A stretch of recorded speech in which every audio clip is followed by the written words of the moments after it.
Kenapa Anda menuduh orang Kristen yang menyembunyikan Injil itu yang ketika dikasih Isa Al-Masih? Nah, Anda yang menulis, Anda yang mencatat. Coba jelaskan dulu, coba simak Bapak, coba kasih kejelasan dulu yang akurat sedikit lah, yang detail, yang logika. Jangan kau bernarasi bebas, seenaknya saja ngomong, seenak perutmu rambuanga. Coba jelaskan dulu itu. Mana itu Injil? Karena jangan tuduh kepada orang Kristen bahwa dia orang Kristen menyembunyikannya. Silakan, tunjukkan. Makasih, silakan lanjut. Allahu Akbar, Masya Allah. Jadi begini, ya, begini Subaidah. Ini diterangkan di dalam Al-Quran. Alladzina atainahumul kitaba. Orang-orang yang telah kami beri kitab. Jadi memang bukan Kristen. Sejak kapan kalian menjadi agama samawi? Anak bau, dengarkan anak bau. Kristen itu ajaran yang muncul di Antioquia. Yang diterangkan Al-Quran adalah Bani Israel. Memang situ Bani Israel. Aduh, coba kamu ke dinding mundur satu langkah, habis itu jedukkan ke tembok secara kencang. Mungkin dengan begitu otak Anda bisa berfungsi. Coba, udah? Oke, ya gitu. Nah, gini, Al-Quran itu mengatakan alladzina bainahumul kitaba ya'rifuna kama ya'rifuna abna'ahum. Yang dicerita di sini, Bos, adalah umatnya Nabi Musa, umatnya Nabi Isa. Kok di situ yang merasa jadi nggak enak? Jadi gitu loh, cara belajarnya begitu.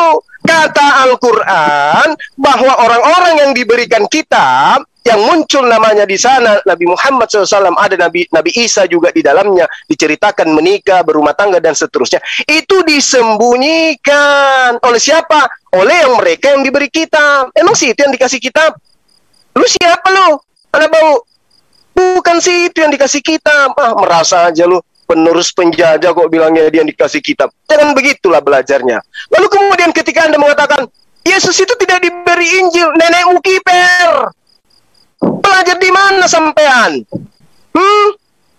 Coba Anda lihat di kisah para penulis.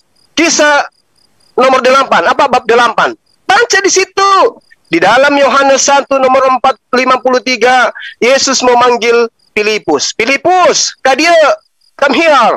Kamu ikut, Caal. Ikut sama saya. Rini kogang. Mai kumai.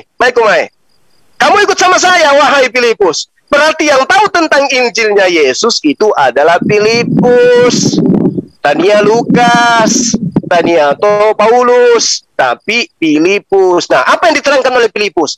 Baca catatan penulis yang dituliskan berdasarkan hasil penyelidikan. Hasil penyelidikan mereka mengatakan di dalam kisah para penulis 8 atau kisah para rasul, taruh yang pakai kata rasul, kalau tidak kau pakai kata rasul kasihan kitabmu. Nah, kisah para rasul 8, di situ dikatakan di nomor 35, maka mulailah Filipus, murid Yesus yang asli, berbicara dan bertolak dari nas itu. Dia Filipus memberitakan Injil Yesus kepadanya. Jadi memang ada Injil Yesus, anak bau. Yang kau pakai itu Injil Lukas, Injil Markus, Injil Matius, Injil Yohanes. Sementara yang diberitakan oleh Filipus adalah Injil Yesus. Begitu caranya. Nah, habis ini kau cari tai sapi, kau bakar untuk penebus dosa, ya, supaya kau bisa ngerti. Jadi sangat jelas sekali Al-Quran mengatakan mereka menyembunyikan cerita-cerita yang terkait dengan Nabi Isa alaihissalam, yang terkait dengan baginda Rasulullah Muhammad sallallahu alaihi wasallam. Kamu akan kesusahan ketika saya cari. Al-Quran menuduh ahli kitab, Al-Quran menuduh daripada orang Yahudi dan Nasara menyembunyikan kitab yang menceritakan tentang baginda Rasulullah Muhammad sallallahu alaihi wasallam di dalamnya. Itu. Nah, kamu akan mengatakan, "Oh tidak kok, kami tidak menyembunyikan." Apa buktinya? Oh, kitab kami itu disembunyikan, disimpan di manuskrip disusun. Nenekmu kiper, manuskrip yang mana? Upin dan Ipin juga bisa ngomong kayak begitu. Itu hanya cerita yang dikasih di kupingmu supaya kamu bisa tenang. Tunjukkan aja dulu.